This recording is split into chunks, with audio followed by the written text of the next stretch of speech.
જો 2 ઇંચથી વધુ વરસાદ પડે તો જ વાવણીની શરૂઆત કરવા માટે કૃષિ હવામાન સેલ દ્વારા જણાવવામાં આવી રહ્યું છે। આગામી 1 અઠવાડિયા બાદ ચોમાસું છે તે ગુજરાતમાં દસ્તક દેશે તેવી આગાહી કરવામાં આવી છે। ત્યારે હવામાન વિભાગ દ્વારા એ પણ જણાવવામાં આવ્યું છે કે જો તમે ચોમાસાને આનુષંગિક જો વાવણી કરવાની શરૂઆત કરી દેતા હોય તો થોડા દિવસ માટે થોભી જજો।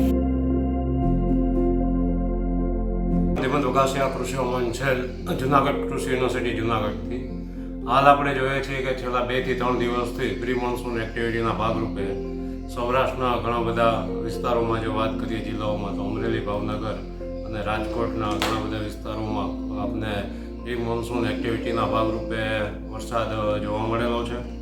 જે આગામી દિવસોમાં પણ પ્રી મોન્સૂન એક્ટિવિટીના ભાગરૂપે આપણે અમરેલી, ભાવનગર અને રાજકોટ તેમજ જામનગરના અમુક વિસ્તારોમાં પણ જે પ્રી વરસાદ આપણને જોવા મળી શકશે।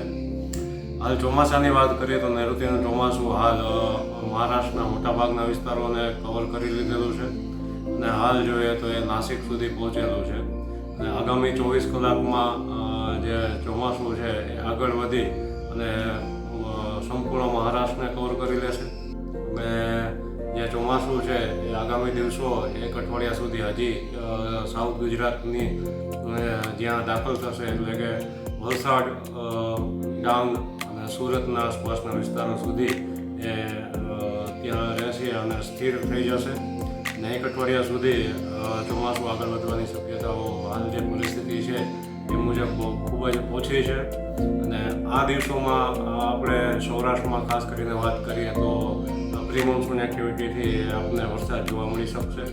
જ્યારે ચોમાસું છે એ 3જા અઠવાડિયામાં એટલે કે 20 તારીખ પછીથી ફરી આગળ વધે એવી શક્યતાઓ દેખાઈ રહેલી છે। એટલે જે પણ ખેડૂત મિત્રો છે અને જેને વાવણી કાર્ય કરવાનું છે તો એ લોકોને જ્યારે વરસાદ જોવા મળે અને વાવણી લાયક વરસાદ થાય એટલે કે 2 ઇંચ જેવો વરસાદ થાય તો જ પોતાનું વાવણી કાર્ય કરવું જોઈએ। ઓછા વરસાદમાં વાવણી કાર્ય કરવું એ હિતાવહ નથી કારણ કે પાક ઉગાવવામાં પણ અસર કરી શકે છે।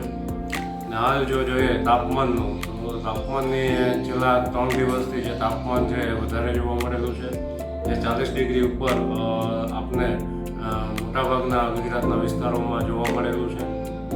જે આગામી દિવસોમાં 1 ડિગ્રીનો ઘટાડો થશે અને તાપમાન છે એ ફરીથી 39-40 ડિગ્રી સેન્ટીગ્રેડ આસપાસ પહોંચવાની શક્યતાઓ રહેશે અને આ સમય દરમિયાન ભેજનું પ્રમાણ વધારે હોવાને કારણે બફારાનો સામનો પણ મોડી સાંજ અને આપણે બપોરના સમયે કરવો પડી શકે। જૂનાગઢમાં પ્રી મોન્સૂન એક્ટિવિટીના ભાગરૂપે 1-2 વિસ્તારમાં વરસાદ થવાની શક્યતાઓ આગામી 1 દિવસ સુધી રહેશે।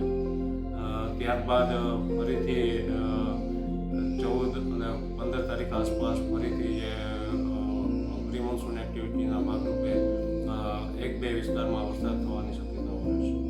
આમ આગામી 1 અઠવાડિયા સુધી ચોમાસું સ્થિર થયું છે અને આગામી 1 અઠવાડિયા સુધી વરસાદ જોવા નહીં મળે, પરંતુ ખેડૂતોને આ બાબતે એક સલાહ આપવામાં આવી છે કે જેમાં કોઈ પણ ખેડૂત દ્વારા 2 ઇંચથી વધુનો વરસાદ પડે તો જ વાવણી કરવા સલાહ આપવામાં આવી છે કારણ કે પાકમાં પણ તાપમાનની વિસંગતતા જોવા મળી શકે છે અને તેની અસર પણ પહોંચે છે। પરિણામે ખેડૂતને આર્થિક નુકસાન ભોગવવાનો વારો આવે છે। તેથી હાલમાં જ હવામાન વિભાગ દ્વારા ખેડૂતોને જ્યાં સુધી 2 ઇંચથી વધુનો વરસાદ ન પડે ત્યાં સુધી વાવણી ન કરવા માટે સલાહ આપવામાં આવે છે। આશિષ પરમાર, ન્યૂઝ 18 જુનાગઢ।